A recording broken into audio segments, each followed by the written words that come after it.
It is just after 7 p.m. Moscow time. You're watching RT with me, Rory Souchet. Diplomats have revealed for the first time who could become the next key international envoy to try and solve the Syrian crisis. Former Algerian Foreign Minister Lakhdar Brahimi is expected to replace Kofi Annan, who resigned last week, blaming finger-pointing and name-calling among foreign powers over the failure to end the fighting. RT's Peter Oliver now takes a closer look at the man who could be tasked with breathing new life into peace efforts. It's not a job many people would have wanted, you'd think, but considering the situation in Syria, but it seems that Lakhdar Brahimi will be taking over from Kofi Annan as the next special envoy on the Syrian crisis. Now, the 78-year-old former Algerian foreign minister does have pedigree when it comes to dealing with serious conflicts. He was instrumental in forming a peace in the late 1980s in the Lebanese civil war. In 2001, he was sent by the UN as the envoy to Afghanistan as the United States invaded the country following 9/11. He was again sent to Iraq in 2003 for the invasion of that country, representing the UN on that occasion. But it's also interesting to look at what type of an envoy he will be. Kofi Annan had, well, quite openly spoke to both the Syrian rebels and the Assad government. Now, if we look a little bit at Brahimi's personal life and his personal contacts, we might see a different approach from him. Brahimi's daughter, a former BBC and CNN correspondent, is married to one of the sons of the King of Jordan.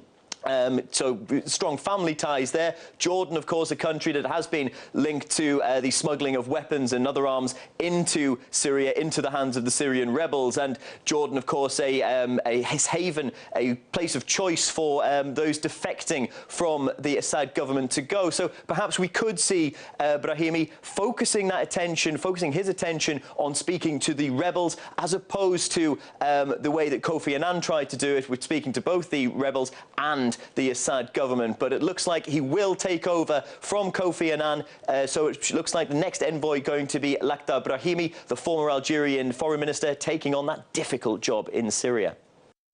Well, as Peter was saying, Brahimi will certainly have his work cut out for him if indeed his appointment is confirmed. As we all know, the violence in Syria shows no signs of letting up. Rebels now admitting they've lost ground in the strategic city of Aleppo, this after a government offensive. Meanwhile, the UK has promised to give almost $8 million to fund what it calls non-lethal supplies to the opposition. But some experts are questioning the wisdom of backing the rebels, given that radical groups have attached themselves to the cause, as RT's Oksana Boyko reports. The Syrian uprising now is very different from what it used to be even a year ago, and Western media are also now waking up to the fact that not all who are fighting the Syrian army in the north are really standing up for freedom and democracy. Just recently, Reuters news agency has published a story about Syrian rebels, Syrian militants complaining about an increasing influx of foreign jihadis, foreign radicals within their own ranks. There are multiple reports of Libyan, Pakistani, Afghani, Saudi fighters operating on the Syrian front lines, and their units are usually far better equipped and far better armed than those of the Syrian-born rebels. As far as their goals are concerned, they usually talk about the creation of Syria-based Islamic caliphate that will be based on Sharia law. Now, what many Western observers fail to realize is that these radical groups are fighting the Assad government not because of its poor democratic record, but quite to the contrary, because it is perceived as way too atheist, way too liberal, way too secular, and their vision of Syrian future would be far more constrained in terms of social, religious, personal freedoms than what Syria has at the moment. Now, there is a growing sense here in Syria, especially among people who describe themselves as pro-opposition, that they are now being increasingly forced to choose between the two evils, and that the government that they are so committed to ousting may eventually prove to be a much less harmless and much more acceptable alternative than the forces that are now trying to unseat it. Oksana Boyko, RT, reporting from Damascus. All right, let's get some more details on this here on RT and now across and join our guest, Ammar Waqqaf, a member of the UK-based Syrian social group, a group advocating reform in Syria. Good to see you today. Thank you for coming on the programme. Let's start with discussing this news here. The Algerian former foreign minister possibly going to be the next international envoy to Syria. If indeed he's appointed, how do you assess his chances of even resolving the Syrian conflict? Well, first of all, I think we should congratulate the international community not to let the diplomatic process down. Indeed, it seems to be that the diplomatic process is not dead. Second of all, Mr. Ibrahimi has a lot of experience in the region. He's been in Lebanon before as an envoy. He's been for the Arab League. He's been in Iraq before, and now with Syria. And hopefully he would have the good understanding with his counterparts in Syria to make these things through. I think it is very important to keep the diplomatic solution alive. Well, certainly, as you say, though, this man, Mr. Ibrahimi, as you were saying, he has got experience in, for example, Iraq and Afghanistan, though there are many that say that Iraq and Afghanistan still continue to be violent hotbeds of activity. Would you say that his experience in these regions is one that carries a successful track record? Well, if we take into consideration that both in Iraq and Afghanistan the central government collapsed, which is the reason why these two countries still face a lot of turmoil, then let us hope that the central government won't collapse in Syria, and let us hope indeed that the outcome of the Ibrahimi mission would be a much better one. All right, now, as we've been reporting here at RT, Britain has announced today that it is broadening its support of the Syrian opposition. Just for a moment, just bear with me here. We want to listen to what Foreign Secretary William Hague had to say. Okay. Now, in the absence of diplomatic progress, the United Kingdom will do much more. We will expand our support to the Syrian people and the Syrian political opposition with an extra £5 million in non-lethal practical assistance. This will help protect unarmed opposition groups, human rights activists and civilians from some of the worst of the violence. So here we have the British Foreign Secretary there saying that millions of pounds will be heading over to the opposition, ultimately the armed opposition in Syria. And we do apologise here on RT.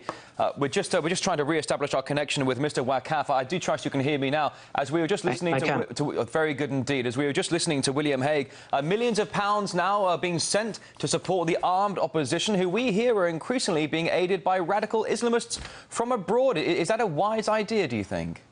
That is a huge dilemma. The British government has increased tenfold its assistance to, or non-lethal assistance, to the rebels or to the civilians, as Mr. Hague really stressed. In a sense, the British government is taking sides technically in an internal conflict in a sovereign state. Now, is that wise? We don't know. Obviously, medical equipment and medical aid is very much welcomed. However, we need to remember that only yesterday, a Turkish member of the parliament said that ambulances used to clear wounded persons from inside Syria into Turkey are actually taking ammunition and weaponry to inside Syria. Well, indeed, we've been hearing similar reports here at RT, and certainly not just England sending money, but now America is also expected to announce today that it is also widening its financial backing of the opposition. How does that tally, do you think, with America's promise to pursue a diplomatic solution to the Syrian conflict when Washington is funneling money to the opposition?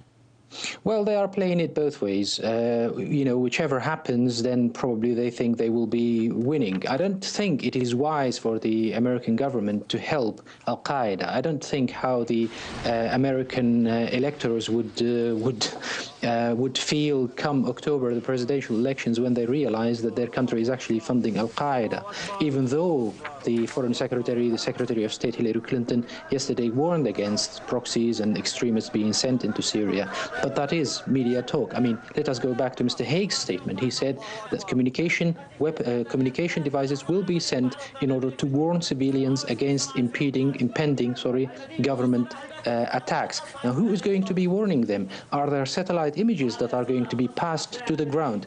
Will those communication devices be really sent to civilians, or would they be sent to rebels? And would they be used as they are intended? Who can guarantee that? Who can guarantee that body armor is going to be used not to assassinate political opponents in front of TV cameras, just like what they did with the Barry family? We need a little bit more transparency with this. Well, certainly. I think a lot more transparency is needed here. You know, as we have the mainstream media painting one picture, we have an awful lot of covert activity going on behind closed doors. Oh, yes. Ammar Waqqaf, a member of the UK-based Syrian Social Club, a group advocating reform in Syria, can't thank you enough for coming on the programme here at RT today. Thank you very much, sir.